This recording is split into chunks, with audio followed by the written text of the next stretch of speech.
All right, welcome to lesson 11.3.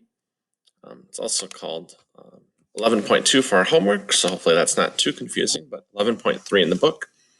That's our second lesson here for chapter 11 in the chi-square test.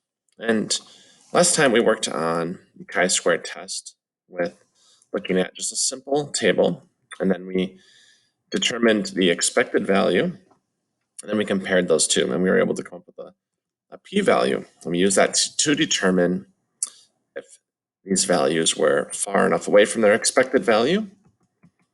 And what we're going to look at next is larger contingency tables. So we're going to look at something like this and determine if these two factors, the type of volunteer and the hours, we're going to check just to see if they're independent of each other, meaning that they fall within the expected range according to our expected values.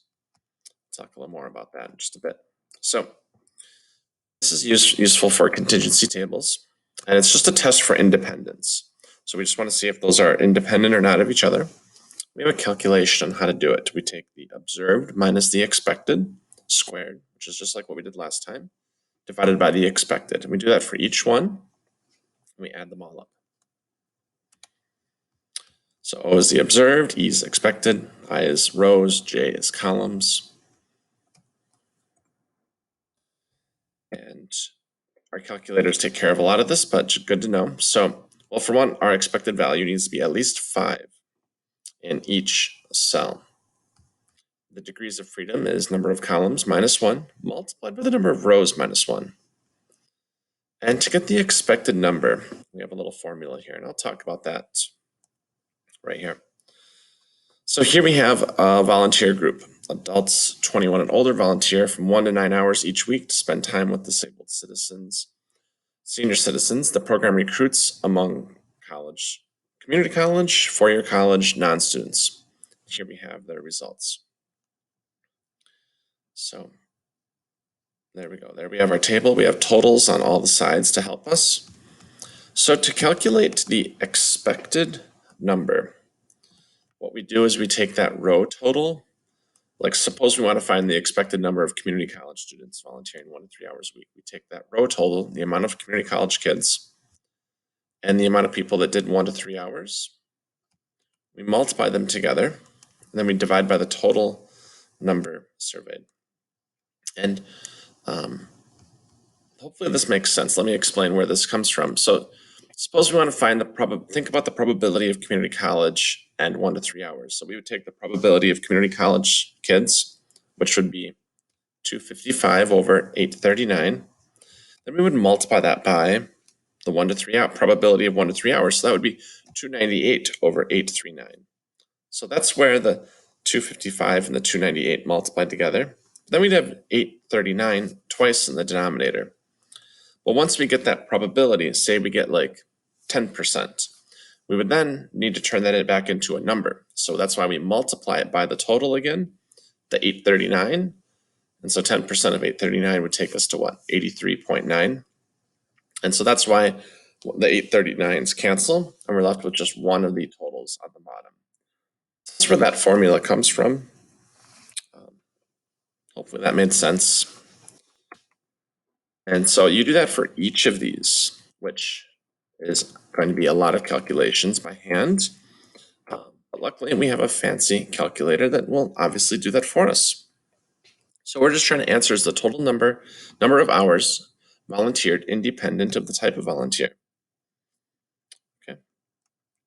So like, is there a difference here? And if we just look,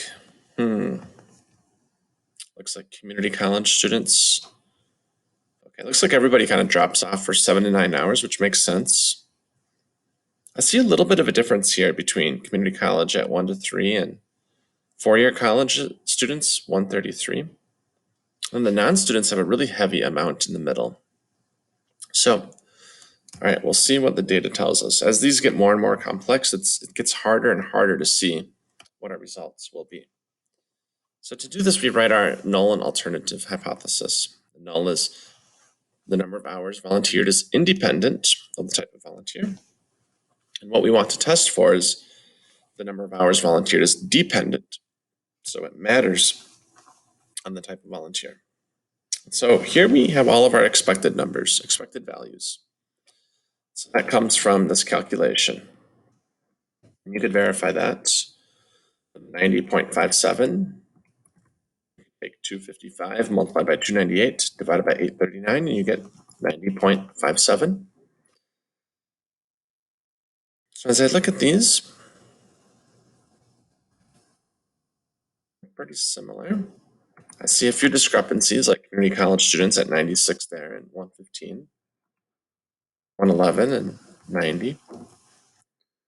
Right, so there is our expected number for, or that's how they do the expected value for that first one.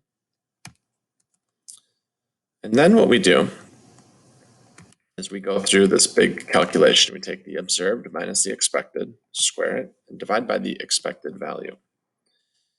So we'd have to take 111 here, divide it, or minus 90.57, square it, divide by 90.57, get that number. And we would do that for each of these.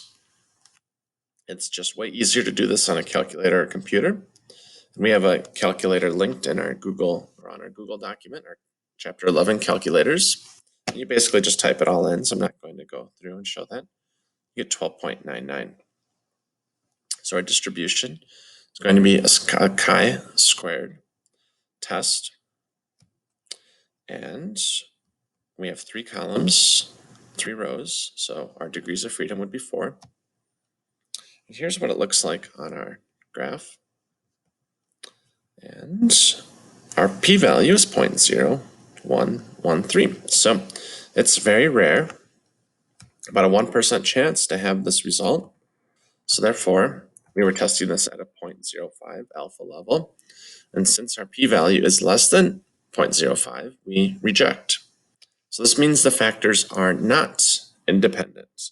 So at the 5% level of significance from the data, there is sufficient evidence to conclude that the number of hours volunteered and the type of volunteer are dependent on one another.